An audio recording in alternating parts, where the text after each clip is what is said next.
की सुन ली है, अब आपकी प्रतिक्रिया चाहेंगे हम। देखिए पल्लवी जी, सबसे पहले तो कांग्रेस को अपने गिरेबान में झांकना चाहिए। हम्म। भारतीय जनता पार्टी पे और सरकार पे आरोप लगाने से पहले इनको अपने गिरेबान को देखना चाहिए और अपनी सरकार जो इन्होंने सत्ता में 10 साल लगातार मनमोहन सिंह की सरकार रही उस समय को देखना चाहिए। भारतीय जनता पार्टी की सरकार यह है, नरेंद्र मोदी जी की सरकार है जो किसानों की चिंता कर रही है। ये कांग्रेस के प्रवक्ता है और कांग्रेस का पक्ष रख रहे हैं। इनको ये पता होना चाहिए कि इनकी सरकारों में किसानों की जमीन को हड़प के रॉबर्ट वाड्रा को दी गई। ये वो लोग हैं जिन्होंने किसानों की जमीन को हड़प कर गए। लेकिन हम ऐसी सरकार है, अभी ऐसी सरकार है, भारतीय जनता पार्टी की ऐसी सरकार है जो किसानों की चिंता कर रही है। इसीलिए लगातार बैठकों का दौर जारी है और बैठकों से ही परिणाम निकलेगा। किसी भी समस्या का समाधान जो है वसीम साहब, वो एक बात तो टेबल पे मुझे ही ये समझ निकलता है। नहीं आती कि भारतीय जनता पार्टी की तरफ से हमेशा कंपैरिजन कांग्रेस से क्यों किया जाता है। आप खुद देख रहे हैं, वो तो आप सत्ता में ही नहीं आ पा रहे। आप अपनी स्थिति वैसी चाहते हैं तो वैसा बता दीजिए कि हाँ, हमें भी अपनी स्थिति बिल्कुल वैसे ही करनी है, इसलिए उन्होंने जमीनें हड़प ली, हम सड़क पर ले आए और अब हमें भी यही करना है। आप कंपेरिजन किससे कर रहे हैं और आप कंपेरिजन कर ही क्यों रहे हैं? मुझे तो ये जवाब दीजिए। हम ये कह रहे हैं कि हम किसानों की चिंता कर रहे हैं, किसानों को सशक्त करने जा रहे हैं।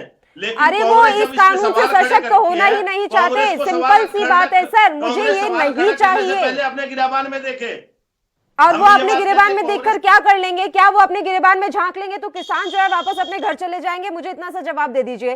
कांग्रेस अगर अपने गिरेबान में झांक लेगी तो किसान आंदोलन खत्म हो जाएगा?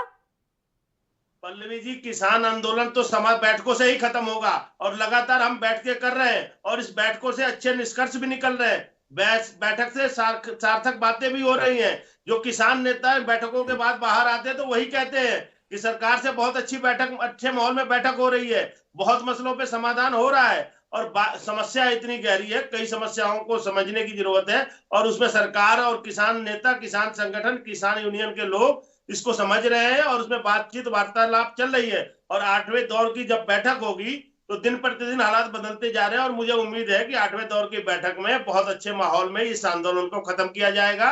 पूरे देश के किसानों को हित को भी देखा जाएगा और जो किसान धरने पे बैठे हैं उनकी हित को भी देखा जाएगा। मिल बैठ के 2 कदम सरकार आगे बढ़ रही है तो 2 कदम किसानों को भी आगे बढ़ना चाहिए। जितना धीरे धीरे ये प्रोसेस चल रहा है ना वसीम साहब, मैं आपकी इस बात से बिल्कुल सहमत हूँ कि बातचीत से ही नतीजा निकलेगा। ये बात आपकी 100% सही है। जब बातचीत होगी तभी नतीजे पर हम पहुंच पाएंगे और इस समस्या का समाधान होगा।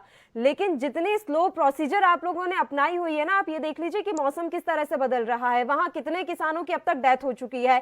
इन तमाम चीजों को आप नकार नहीं सकते और भारतीय जनता पार्टी की तरफ से कोई व्यवस्था वहां की नहीं गई है। आप यहां बैठकर बोल रहे हैं तमाम बातें, मैं हर बात से आपकी अग्री कर जाऊंगी, लेकिन ऐसा नहीं है कि वहां पर आपने व्यवस्थाएं दे दी हो सर।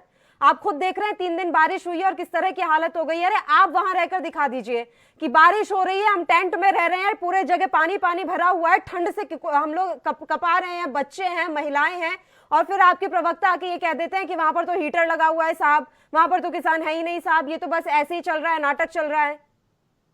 देखिए पल्लवी जी, मैं एक बात कहूंगा कि सरकार भी लगातार निवेदन कर रही है और हम भी लगातार ये बात कहते आ रहे हैं कि जो किसान भाई हैं वो आंदोलन को खत्म करें, अपने घर को जाए। बैठकों का दौर जारी रहेगा, बैठकें बंद नहीं होगी। जो भी आपके किसान नेता आएंगे उनके साथ बैठक करके मिल बैठ के इस समस्या का हल निकाला जाएगा। धरने पे बैठने की आवश्यकता नहीं, हम तो लगातार कह रहे हैं आप भी जानते हैं, हम भी जानते हैं कि अगर उन्होंने अपना आंदोलन खत्म कर दिया तो सरकार कितनी गंभीरता से